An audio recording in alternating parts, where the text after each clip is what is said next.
inspection, and that the previous language walkthrough was vague in that respect. Okay, Mr. Torlakson, on Amendment 2, I think there's a typographical error here. I think you're seeking to amend page 8, line 31, not line 32. Thank you for catching that. Page 8, line 31. Dr. Romero reads these bills very carefully. Being a college professor and creating a whole lot of bills. Thank you, Professor Romero and others. If I may then, to Amendment 4, it's a clarification that the Level 2 inspection, where an inspector from the state does the Level 1, if they see that there's concerns with a trend in accidents, or if they have other significant concerns in the walkthrough investigation or inspection tour, they would have the right to do an additional, order an additional inspection for cause based on their concerns. And this clarifies that that is in addition to the annual inspection that is performed where the inspector comes on site to look at the records that the company has kept of their inspectors and takes the walkthrough. Amendment 5. This is the right of responsibility section in response to some concerns raised by consumer attorneys and by citizens, as well as by the Children's Advocacy Institute. We are taking out some of the areas which were a little vague in terms of what a patron's ability to judge their responsibility would be, and we're making it very clear that any of the liability that would normally accrue to a company for inappropriate operation of a ride would not be absolved by the right of responsibility section, that if there is a co-negligence or co-responsibility for an accident, that the company would be responsible for its prorated share of that, just as it is under law today. And so that is the language that we have inserted as part of this. Which one? Amendment 6 and 7, if I may proceed, trying to define serious accident in the affirmative. This is an area where we've understood there's some concerns, and indeed your own committee staff, Mr. Chairman, has suggested some ideas to further provide clarification. We'd be very happy to continue to work on that, because beyond first aid there's a wide range of accidents, and the question is which of these are recordable that should be kept in record somewhere, and which are needing to be reported to the state so the state can make a determination should the ride continue or not. And we don't mean that every time there is a sunburn or someone trips and bruises himself or something that you would have to call the state, and then the state inspector would have to determine whether to keep the ride going or not. We don't intend to be that rigorous, but we want to be sure that we're getting serious accidents and serious life-threatening accidents carefully reviewed by the state before a ride is continued. So those are provisions in Amendments 6 and 7. Is that it?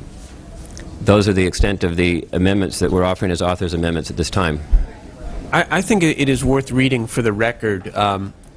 Torlakson, your amendment on what constitutes medical treatment, because this is a key issue here, about what exactly would trigger the reporting requirement. And I think it's worth reading what Sure. would trigger reporting into the record here. And I will do that. This is Amendment 7. Right. Insert in page 12, line 8, subsection C, for the purpose of this section, medical treatment includes treatment other than first aid administered by a physician or by a registered professional personnel under the standing order of a physician. Medical treatment does not include first aid treatment, one-time treatment and subsequent observation of minor scratches, cuts, burns, splinters, or any other minor injuries that do not ordinarily require medical care, even though provided by a physician or registered professional personnel. Okay. Thank you. Hope everyone heard that. Okay. With that, I would like to introduce witnesses we have with us, and if there are any questions, I could take those. But before we do that, we now have a quorum. Why don't we establish that for purposes of the record, and then we'll move on. Steinberg, Here? Gallegos, Knox, Margette, McClintock, Migden, Aller, Romero, Shelley. All right, we have established a quorum for this committee. Mr. Aller, if you don't mind waiting until the witnesses testify, and then we'll open it up to questions. Welcome again. Thank you. Is this Kathy Fackler and David? Hi, David. Do you want to say anything or no? Okay. Well, welcome to the legislature. He's been watching things in action all day. Yes. It's a whirlwind around Your here. this is your government at work here. Don't say that. On March 10th, 1999, my 5-year-old son's foot was torn in half during an accident on Disneyland's Thunder Mountain Railroad. 10 months later, while reading about the fatal Christmas Eve accident at Disneyland, I learned about Assemblyman Torlikson's efforts to regulate California's permanent amusement parks, and I decided to help. I appreciate having the opportunity to share my family's experience with you today. The day David was injured was also the first day he was tall enough to go on Disneyland's big rides. He liked Splash Mountain and the Matterhorn, but Thunder Mountain was his favorite, and so at 5 o'clock we decided to ride it one last time. I was seated between David and his older brother Stephen, with my arms around their shoulders and the safety bar in place across our laps. When the car slowed to a stop before reaching the platform, David thought the ride was over and tried to exit. He wanted to be the first one off. According to the Disneyland visitor riding behind us, who I later found out was an ex-paramedic, both of David's feet came out the open side of the car. Thankfully, the safety bar kept his body in place. The car started moving again, and I heard people yelling, but it never occurred to me that they were yelling about one of my children because I was holding on to them both. The man riding behind us told me that David managed to get one of his feet back in the car, but the other foot was caught and dragged through a 1-inch gap between the car and the platform. It took 20 minutes for Disneyland staff and visitors to free David's foot. It was another 20 to 30 minutes before the paramedics finally arrived. I kept wishing he'd pass out, but he was completely lucid, screaming that his foot was broken and that he was going to be trapped on that ride forever. All I could do was hold on to him and tell him over and over again that I loved him and that he was so brave. The doctors were able to save most of David's foot, but all his toes had to be amputated. Skin and muscle grafts from his thigh and back were used to replace the soft tissue on the ball of his foot and cover over the ends of the metatarsal bones. It took 3 months for David to walk normally again.